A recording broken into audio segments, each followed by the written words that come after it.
নমস্কার। @Joys cooking চ্যানেলে সকলকে স্বাগত। আচার পছন্দ করে না এমন মানুষ আছে নাকি? আজ বানাবো কামরাঙার আচার। তার জন্য নিয়েছি 1 বাটি কামরাঙা, চিনি, সামান্য লবণ, হলুদ, সাদা তেল, গোটা সর্ষে, 1 বাটি জল, মৌরি ও 2টো শুকনো লঙ্কা। তারপর কড়াই গরম করে তাতে শুকনো লঙ্কা ও মৌরি রোস্ট করে গুঁড়ো করে নিয়েছি। কড়াইয়ে জল গরম করে লবণ ও হলুদ দিয়ে কামরাঙাগুলো সেদ্ধ করে নিয়েছি। এরপর কড়াইয়ে সাদা তেল দিয়ে সর্ষে ফোড়ন দিয়েছি। সর্ষের সুন্দর গন্ধ বেরিয়ে আসলে সেদ্ধ কামরাঙা দিয়ে 2-3 মিনিট ভাজার পর চিনি দিয়ে দিয়েছি।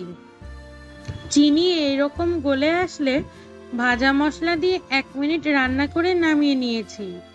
ভিডিওটি ভালো লাগলে লাইক করবেন, কমেন্ট করবেন, শেয়ার করবেন এবং আমার চ্যানেলটি সাবস্ক্রাইব করবেন। ধন্যবাদ।